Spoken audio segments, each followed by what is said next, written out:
നമസ്കാരം. കഴിഞ്ഞ കുറച്ച് ദിവസങ്ങളായി നടി മഞ്ജു വാര്യരുമായി ബന്ധപ്പെട്ട് സോഷ്യൽ മീഡിയയിലൂടെ നിരവധി അവകാശവാദങ്ങൾ ഉന്നയിക്കുകയാണ് സംവിധായകൻ സനൽകുമാർ ശശിധരൻ. ഇതിന് പിന്നാലെ നടി പോലീസിൽ പരാതി നൽകിയിരുന്നു. നടിയുടെ ജീവൻ അപകടമുണ്ടെന്നും അവരെ കാണാനോ സംസാരിക്കാനോ അനുവദിക്കുന്നില്ലെന്നും പൊതുസമൂഹത്തോട് വിളിച്ചു പറയുന്നതിനാണ് ഇത്തവണയും തനിക്കെതിരെ കേസ് നൽകിയിരിക്കുന്നതെന്നാണ് സംവിധായകൻ പറഞ്ഞിരുന്നത്. മഞ്ജു വാര്യരോട് തനിക്ക് പ്രണയമാണെന്ന് മുൻപ് സംവിധായകൻ സനൽകുമാർ പറഞ്ഞിരുന്നു. മഞ്ജുവിനും തന്നെ ഇഷ്ടമാണെന്നും എന്നാൽ ആ ഇഷ്ടം തുറന്നു പറയാൻ സാധിക്കാത്തത് അവരുടെ ജീവന് ഭീഷണിയുള്ളതിനാലാണെന്നായിരുന്നു സനൽകുമാർ വാദിച്ചത്. ഇത് സംബന്ധിച്ച് നിരന്തരം ഫേസ്ബുക്കിൽ കുറിപ്പ് പങ്കുവച്ചതോടെ മഞ്ജു സനലിനെതിരെ പോലീസിൽ പരാതി നൽകുകയായിരുന്നു.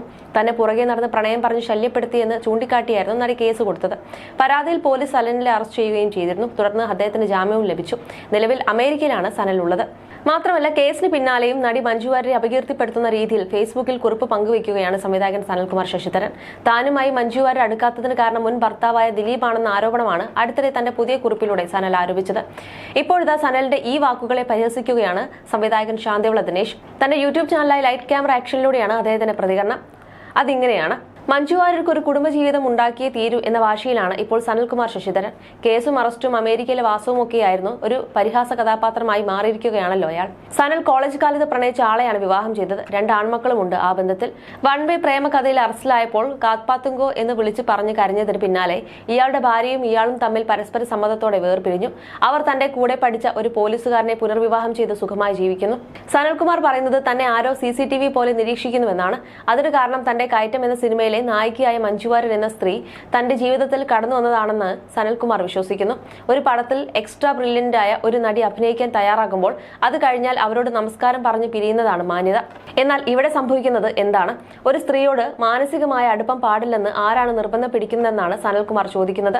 മഞ്ജു വാര്യർ എന്ന സ്ത്രീ തന്റെ ആദ്യ ഭാര്യ ആയിരുന്നതിനാൽ മറ്റൊരു പുരുഷനോടൊപ്പം ദാമ്പത്യ ജീവിതത്തിൽ ഇടപെടാൻ അനുവദിക്കുന്നില്ലെന്ന മുൻ ഭർത്താവിന്റെ നീചവും രോഗാതുരവുമായ മാനസികാവസ്ഥയുടെ തിക്തഫലങ്ങളാണ് താൻ അനുഭവിച്ചുകൊണ്ടിരിക്കുന്നത് എന്നാണ് സനൽകുമാർ കണ്ടെത്തിയത്. അതായത് ദിലീപാണ് മഞ്ജു വാര്യരെ തന്നോട് അടുക്കാൻ സമ്മതിക്കാത്തത് എന്നാണ് അയാൾ പറഞ്ഞു വരുന്നത്. എന്ത് ബോറനാണെന്ന് ആലോചിച്ച് നോക്കൂ. ദിലീപ് മഞ്ജുവിനെ ഡിവോഴ്സ് ചെയ്തു, വേറെ കല്യാണം കഴിച്ചു, കുട്ടിയായി. അയാൾ കേസിൽപ്പെട്ട് കിടക്കുന്ന സമയത്ത് ഇയാളെക്കുറിച്ച് ആലോചിച്ച് കിടക്കുകയാണെന്ന് പറഞ്ഞാൽ ആലോചിച്ച് നോക്കൂ. ദിലീപിന് ആഭ്യന്തര വകുപ്പിന്റെ പിന്തുണ ഉണ്ടെന്നാണ് ഇയാൾ പറയുന്നത്. ഇത് സംബന്ധിച്ച തെളിവുകൾ പിന്നീട് പുറത്തുവിടുമത്രേ. ദിലീപിന് പിണറായി പോയിട്ട് ആലുവയിലെ ബ്രാഞ്ച് സെക്രട്ടറിയുമായി പോലും ബന്ധം കാണില്ല. ഇത്രയൊക്കെ വിവാദം ഉണ്ടായിട്ടും മഞ്ജു എന്തുകൊണ്ടാണ് പ്രതികരിക്കാത്തതെന്നാണ് സനൽകുമാർ ചോദിക്കുന്നത്. ഇന്ത്യ മുഴുവൻ അറിയപ്പെടുന്ന മഞ്ജു വാര്യർ എന്ന നടിയെക്കുറിച്ച് പല പൊട്ടന്മാരും പറയും. അതിനൊക്കെ അവർ എന്തിനാണ് പ്രതികരിക്കുന്നത്? താനും മകളും കൊല്ലപ്പെടുമെന്ന ഭീതി കൊണ്ടാണത്രേ മഞ്ജു പ്രതികരിക്കാത്തത്. അതായത് മഞ്ജു വാര്യരെയും മീനാക്ഷിയെയും ദിലീപ് കൊല്ലുമത്രേ ഇയാളെ പ്രണയിച്ചാൽ, കല്യാണം കഴിച്ചാൽ. മീനാക്ഷി കൊല്ലാതിരിക്കാനുള്ള പേടി കൊണ്ടാണ് മഞ്ജു സനൽകുമാറിന് പിടികൊടുക്കാത്തത് എന്നാണ് അയാൾ പറയുന്നത്. ഇതിനൊക്കെ എന്തെങ്കിലും വരുന്നുണ്ടോ എന്നാണ് ഞാൻ ആലോചിക്കുന്നത്. നാട്ടിൽ വെച്ച് നമുക്ക് കാണേണ്ടേ? അമേരിക്കയാണ് കൂടിക്കാഴ്ചയ്ക്ക് പറ്റിയ സ്ഥലമെന്ന് മഞ്ജു സനലിനോട് പറഞ്ഞത്രേ. പ്രേമിക്കാൻ പറ്റിയ സ്ഥലം അമേരിക്കയാണെന്ന് പറഞ്ഞെന്ന്. എമ്പുരാന്റെ ചിത്രീകരണം നടക്കുമ്പോൾ കാണാമെന്ന് സമ്മതിച്ചിരുന്നെന്നും എന്നാൽ ആ ട്രിപ്പിൽ മഞ്ജു ഇല്ലാതിരുന്നതിനാൽ കൂടിക്കാഴ്ച കഴിഞ്ഞില്ലെന്നും സനൽ പറയുന്നു. കഴിഞ്ഞ മാസം അവൾ അമേരിക്കയിൽ വന്നു. നമ്മുടെ സംഭാഷണം പ്രസിദ്ധീകരിച്ച ശേഷം നമുക്ക് മേലുള്ള നിരീക്ഷണം ശക്തമായതോടെ പിന്നീട് സംസാരിച്ചിട്ടില്ലെന്നാണ് പറയുന്നതെന്നും ശാന്തിവിള ദിനേശ് പരിഹസിക്കുന്നുണ്ട്. അതേസമയം തന്നെ ദിലീപിനെതിരെ ഗുരുതരമായ ആരോപണമാണ് സംവിധായകൻ സനൽകുമാർ ശശിധരൻ ഉന്നയിച്ചിരുന്നത്. മഞ്ജു വാര്യരോടുള്ള അടുപ്പം തന്നെ ദിലീപിന്റെ ശത്രുവാക്കിയെന്നും മലയാള സിനിമയിലെ തന്നെ ക്രിമിനൽ മാനിപ്പുലേറ്ററാണ് ദിലീപ് എന്നും സനൽകുമാർ ആരോപിച്ചിരുന്നു. ഫേസ്ബുക്കിൽ പങ്കിട്ട നീണ്ട കുറിപ്പിൽ ദിലീപിനെ കടന്നാക്രമിക്കുകയാണ് സനൽ ചെയ്തത്. അദ്ദേഹത്തിന്റെ കുറിപ്പിന് ചില ഭാഗങ്ങൾ ഇങ്ങനെയായിരുന്നു: ജനപ്രിയ നായകൻ എന്ന നെറ്റിപ്പട്ടം കെട്ടിയ ദിലീപ് എന്ന കേരളം കണ്ട ഏറ്റവും വലിയ നടനെക്കുറിച്ചാണ് ഈ നീണ്ട കുറിപ്പ്. ഇയാളുടെ മുൻ ഭാര്യയാണ് മഞ്ജു വാര്യർ എന്നതുകൊണ്ട് അവളുടെ സ്വകാര്യത എന്ന പരിഗണനയിൽ ഇയാളെക്കുറിച്ച് എഴുതരുത് എന്ന് ഞാൻ പലപ്പോഴും എഴുതാനാഞ്ഞ വിരലുകൾ പിൻവലിച്ചിട്ടുണ്ട്. പക്ഷെ 2 കൊലപാതകങ്ങളുടെ അണിയർ പണികൾ വല്ലാതെ മണക്കുന്നതുകൊണ്ടും നാളെ എന്ന ദിവസം എന്റെ ജീവിതത്തിൽ ഉണ്ടാകുമോ എന്ന് ഉറപ്പില്ലാത്തതുകൊണ്ടും എഴുതുക എന്നത് എന്റെ കടമയാണെന്ന ബോധ്യത്തിൽ ഇതിവിടെ എഴുതുന്നു. കേരളം കണ്ടിട്ടുള്ളതിൽ വെച്ച് ഏറ്റവും വലിയൊരു ക്രിമിനൽ മാനിപ്പുലേറ്ററാണ് ദിലീപ്. ഇയാൾ ഒരു ക്രിമിനൽ മാനിപ്പുലേറ്റർ ആണെന്ന് പറയുമ്പോൾ തെളിവ് എവിടെ എന്ന് ചോദിച്ചു വരുന്നവരോട് എറണാകുളം സെഷൻസ് കോടതിയിൽ ഒരിക്കലും തീർപ്പാകാതെ നീണ്ടുപോകുന്ന നടി ആക്രമിക്കപ്പെട്ട കേസിലെ മൊഴി വിവരങ്ങൾ മാത്രം പരിശോധിക്കാൻ അഭ്യർത്ഥിക്കുന്നുവെന്ന് സനൽകുമാർ പറയുന്നു. മാത്രമല്ല, ഇയാൾ മലയാള സിനിമയിലെ സെക്സ് റാക്കറ്റിലെ പ്രധാനിയാണെന്ന് നടി ആക്രമിക്കപ്പെട്ട കേസിലെ 1ാം പ്രതിയായ പൾസസൂന് എഴുതിയ കത്തിൽ ഉണ്ടെന്ന് റിപ്പോർട്ടുകളുണ്ട്. ആ കേസിലെ ഗൂഢാലോചനയിലെ മുഖ്യപ്രതിയും ഇയാൾ തന്നെ. ആ കേസിൽ ഇയാൾ അറസ്റ്റ് ചെയ്യപ്പെടുകയും 90 ദിവസത്തോളം ജയിലിൽ അടക്കപ്പെടുകയും ചെയ്തു. ആ കാലയളവിൽ മലയാള സിനിമാ ചരിത്രത്തിലെ ഏറ്റവും വലിയ വിപ്ലവ പ്രവർത്തനം നടന്നു. അതായിരുന്നു WCC എന്ന സംഘടനയുടെ രൂപീകരണം. അയാളുടെ മുൻ ഭാര്യയും നടിയുമായ മഞ്ജു വാര്യർ എന്ന തീപ്പന്തമായിരുന്നു WCC ഉണ്ടായതിന്റെ ഏക കാരണം.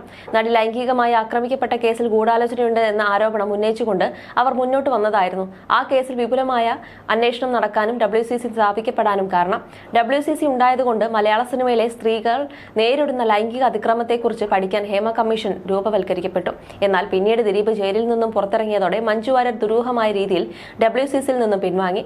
എന്തുകൊണ്ടാണതെന്ന് ഇതുവരെയും അവരോട് ചോദിക്കാൻ ആരെങ്കിലും മുതിരുകയോ കാരണം വ്യക്തമാക്കാൻ അവർ തുനിയുകയോ ചെയ്തിട്ടില്ല. ഹേമ കമ്മീഷൻ പിന്നീട് ഹേമ കമ്മിറ്റിയായി. അതിൽ മഞ്ജു വാര്യർ കൊടുത്ത മൊഴി മലയാള സിനിമയിൽ സ്ത്രീ പീഡനം നടക്കുന്നതായി തനിക്ക് അറിയില്ല എന്നതാണെന്ന് വ്യാപകമായി പ്രചരിക്കപ്പെട്ടു. മഞ്ജു വാര്യർക്കെതിരെ വ്യാപകമായ അപവാദ പ്രചാരണങ്ങൾ നടന്നു. നടി ആക്രമിക്കപ്പെട്ട കേസിനെക്കുറിച്ചോ ഹേമ കമ്മിറ്റി റിപ്പോർട്ടിനെക്കുറിച്ചോ മഞ്ജു വാര്യർ പിന്നീട് ഒരിടത്തും ഒന്നും മിണ്ടിയില്ല. തനിക്കും മകൾക്കും ജീവന് ഭീഷണി ഉള്ളതുകൊണ്ടാണ് അതെന്ന് ഞാൻ മഞ്ജു വാര്യരുമായി സംസാരിച്ചപ്പോൾ എനിക്ക് മനസ്സിലായി. ഞങ്ങളുടെ സംഭാഷണത്തിലെ ശബ്ദരേഖ ഉൾപ്പെടെ ഞാൻ പൊതുസമൂഹത്തിന് മുന്നിൽ വെച്ചിട്ടും അതേക്കുറിച്ച് അന്വേഷിക്കണമെന്ന ആവശ്യം പോലും ഉയരാത്ത വിധം അത് അമർച്ച ചെയ്യപ്പെട്ടു. അതേസമയം എനിക്കെതിരെയുള്ള അക്രമങ്ങൾക്ക് പിന്നിൽ ദിലീപാണെന്നും അതിന് കാരണം എന്തെന്നും എനിക്ക് തുടക്കം മുതൽ മനസ്സിലായിരുന്നുവെങ്കിലും ഇതുവരെയും ഞാനത് പറയാതിരുന്നത് അത് പറയേണ്ടത് ഞാനല്ല എന്ന ചിന്ത കൊണ്ടായിരുന്നു. മഞ്ജു വാര്യരുടെ പ്രേമാഭ്യർത്ഥന നടത്തി ശല്യം ചെയ്തു എന്ന കള്ളക്കേസുണ്ടാക്കി എന്നെ അറസ്റ്റ് ചെയ്തതിന്റെ സൂത്രധാരൻ ഇയാളാണെന്ന് മനസ്സിലാക്കാൻ ഇയാൾക്ക് നേരിട്ട് സ്വാധീനമുള്ള ആലുവ കോടതിയുടെ ജുറിസ്ഡിക്ഷനിലേക്ക് ആ കേസ് എത്തിച്ചതിന്റെ രീതി മാത്രം ചിന്തിച്ചാൽ മതി. എളമക്കര പോലീസ് സ്റ്റേഷനിൽ നിന്നും പാറശാലയിലേക്ക് വരാൻ പോലീസുകാർക്ക് ഇന്നോവ കാർ ബുക്ക് ചെയ്തതിന്റെയും പോലീസുകാർ തിരുവനന്തപുരത്ത് താമസിച്ചതിന്റെ ഹോട്ടൽ ബില്ല് അടച്ചതിന്റെയും പണം വന്ന വഴിയും പോലീസുകാർക്ക് ഒപ്പമുണ്ടായിരുന്ന ഗുണ്ടകൾ ആരായിരുന്നു എന്നതും അന്വേഷിച്ചാൽ കാര്യങ്ങൾ കൂടുതൽ വ്യക്തമാകും. മാധ്യമങ്ങളിൽ ആസൂത്രിതമായി ഒരു കള്ളവാർത്ത പ്രചരിപ്പിച്ചിട്ടായിരുന്നു എന്റെ അറസ്റ്റ്. ആരും അറിയാതെ എന്നെ പിടിച്ചുകൊണ്ടുപോയി ഇല്ലാതാക്കാനായിരുന്നു പദ്ധതി. എന്നാൽ ഇയാൾ സ്വപ്നം കാണാത്ത രീതിയിൽ എന്റെ അറസ്റ്റ് മാധ്യമങ്ങളിൽ തത്സമയം വരികയും കേസ് കോടതിയിൽ എത്തുകയും ചെയ്തതോടെ അതിൽ പങ്കാളികളായ മുഴുവൻ പോലീസുകാർക്കും കേരളത്തിന്റെ ആഭ്യന്തര വകുപ്പിനും കേരളം ഭരിക്കുന്ന കമ്മ്യൂണിസ്റ്റ് പാർട്ടിക്കും അതിൽ നിന്ന് തലയൂരാനാവാത്ത അവസ്ഥ വന്നു. ഇത് ഇയാൾക്ക് ഗുണകരമായി വരികയും ചെയ്തു. ആ കേസിൽ അന്വേഷണം നടക്കില്ല എന്ന് ഉറപ്പിക്കാനുള്ള ബാധ്യത ഇയാളെക്കാൾ പോലീസിനും ആഭ്യന്തര വകുപ്പിനും ഉണ്ടായി. ഞാനും മഞ്ജു വാര്യരും തമ്മിൽ കാണരുത് എന്ന ഇയാളുടെ ആവശ്യം ഇതേ കാരണം കൊണ്ട് തന്നെ പോലീസിന്റെയും കമ്മ്യൂണിസ്റ്റ് പാർട്ടി നയിക്കുന്ന സർക്കാരിന്റെയും ആഭ്യന്തര വകുപ്പിന്റെയും കൂടി ആവശ്യമായി. ഞാൻ മഞ്ജു വാര്യരുടെ സംഭാഷണം പുറത്തുവിട്ടപ്പോൾ തങ്ങൾ ചെന്നുപെട്ടിട്ടുള്ള കെണി എന്താണെന്ന് കമ്മ്യൂണിസ്റ്റ് പാർട്ടിക്ക് മനസ്സിലായിട്ടുണ്ടെന്നാണ് എനിക്ക് എന്റെ പോസ്റ്റിനിടയിൽ വരുന്ന കമന്റുകളിൽ നിന്ന് മനസ്സിലായിട്ടുള്ളത്. അതുവരെ എനിക്കെതിരെയുള്ള അധിക്ഷേപ വർഷങ്ങളിൽ തുല്യ പങ്കുവച്ചിരുന്ന കമന്റ് തൊഴിലാളി ഇപ്പോൾ നിശബ്ദരാണ്. ഇപ്പോൾ രംഗത്തുള്ളത് ഇയാളുടെ അധോലോക PR ടീമിലെ മുഖംമൂടികൾ മാത്രമാണ്. എനിക്കെതിരെ തുടർച്ചയുണ്ടായ കള്ളക്കേസിൽ മഞ്ജു വാര്യരുടെ മൊഴി ഉണ്ടാവാതിരിക്കേണ്ടത് ഇയാളുടെയും ഇയാൾക്ക് പണിയാളായി പ്രവർത്തിച്ച കുറെ പോലീസുകാരുടെയും ബിനീഷ് ചന്ദ്രൻ എന്ന ക്രിമിനലിന്റെയും നിലനിൽപ്പിന്റെ പ്രശ്നമാണിപ്പോൾ. മഞ്ജു വാര്യർ മിണ്ടില്ല എന്ന് ഉറപ്പിക്കാൻ എന്തും ചെയ്യുമെന്ന അവസ്ഥയിൽ ഈ ക്രിമിനൽ ചങ്ങലം എത്തിപ്പെട്ടിട്ടുണ്ട്. അതുകൊണ്ട് മാത്രമാണ് മഞ്ജു വാര്യർ മൗനം പാലിക്കുന്നത്. അവൾ മൗനം വെടിഞ്ഞാൽ ഞങ്ങൾ പരസ്പരം കാണാത്ത രീതിയിൽ ഞങ്ങൾ ഒരാളെ കൊന്നുകളയുമെന്ന ഭീഷണി ശക്തമായതിനാലാണ് ഞങ്ങൾ തമ്മിൽ കാണും വരെ മൗനം പാലിക്കുമെന്ന തീരുമാനത്തിലേക്ക് അവൾ എത്തിയിട്ടുള്ളത്. പരസ്പരം കാണാനുള്ള ശ്രമങ്ങൾ പലതവണ ഉണ്ടായെങ്കിലും എല്ലാം പാതി വഴിയിൽ പൊളിച്ചെറിയപ്പെട്ടു. ഏറ്റവും ഒടുവിൽ ഞങ്ങൾ കാണാൻ ശ്രമിച്ചത് മഞ്ജു വാര്യർ കഴിഞ്ഞ മാസം അമേരിക്കയിൽ വന്നപ്പോഴായിരുന്നു. അത് മറ്റൊരു നീണ്ട കഥയാണ്, പിന്നീട് എഴുതാം. സത്യം പറഞ്ഞാൽ കൊല്ലപ്പെടുന്നത് ഞാനാണെങ്കിലും അവളാണെങ്കിലും ആ മരണം സത്യം പുറത്തു വരാതെ അഴുകി ജീവിച്ച് മരിക്കുന്നതിനേക്കാൾ നല്ലതാണെന്ന് ഞാൻ കരുതുന്നു. അത്യന്തം ഹീനമായ പ്രൊപ്പഗണ്ടകൾ സൃഷ്ടിച്ചുകൊണ്ട് കലാകാരൻ എന്ന മുഖംമൂടി അണിഞ്ഞുകൊണ്ട് ഈ ക്രിമിനലിന് ഒരു സമൂഹത്തെ തുടർച്ചയായി മാനിപ്പുലേറ്റ് ചെയ്യാനും സ്ത്രീ ജീവിതങ്ങളെ പിച്ചു ചീന്താനും അവസരമുണ്ടാക്കുന്നതിലും ഭേദം മരണം കൊണ്ട് ഇയാളെ തുറന്നു കാണിക്കുന്നതാണെന്ന് ഞാൻ വിശ്വസിക്കുന്നു. പണം വാരിയെറിഞ്ഞാൽ ഏത് പച്ചനുണയും സത്യമാക്കി അവതരിപ്പിച്ച് വിജയിപ്പിക്കാൻ കഴിയുന്ന ഒരു സമൂഹമാണ് കേരളം എന്നതുകൊണ്ട് എനിക്ക് കേരളത്തിലെ ജനങ്ങൾ ഞാൻ ജീവിച്ചിരിക്കുമ്പോൾ പറയുന്നത് ശ്രദ്ധിക്കുമെന്ന് യാതൊരു വിശ്വാസവുമില്ല. അതുകൊണ്ട് തന്നെ സത്യത്തിന് വേണ്ടി ജീവിക്കുക എന്ന എന്റെ വിശ്വാസ പ്രമാണം സത്യത്തിന് വേണ്ടി മരിക്കാൻ തയ്യാറാവുക എന്ന് ഞാൻ മാറ്റി എഴുതിയിട്ട് കാലം കുറയായി. മുന്നിലുള്ളത് ജീവിതമായാലും മരണമായാലും സത്യം ജയിക്കട്ടെ. ദയവായി നീ സത്യം പറയുക. സത്യം പറഞ്ഞാൽ നമ്മുടെ ശവങ്ങളാണ് ബാക്കിയാവുന്നതെങ്കിൽ ജീവിക്കാനുള്ള ആഗ്രഹം കൊണ്ടുള്ള നിലവിളികൾക്ക് മുന്നിൽ വായ പൂട്ടിയിരിക്കുന്ന പ്രബുദ്ധ കേരളം അത് തിന്നു തീർക്കാൻ വായ തുറക്കട്ടെ എന്നാണ് സനൽകുമാർ നേരത്തെ പറഞ്ഞ വാക്കുകൾ.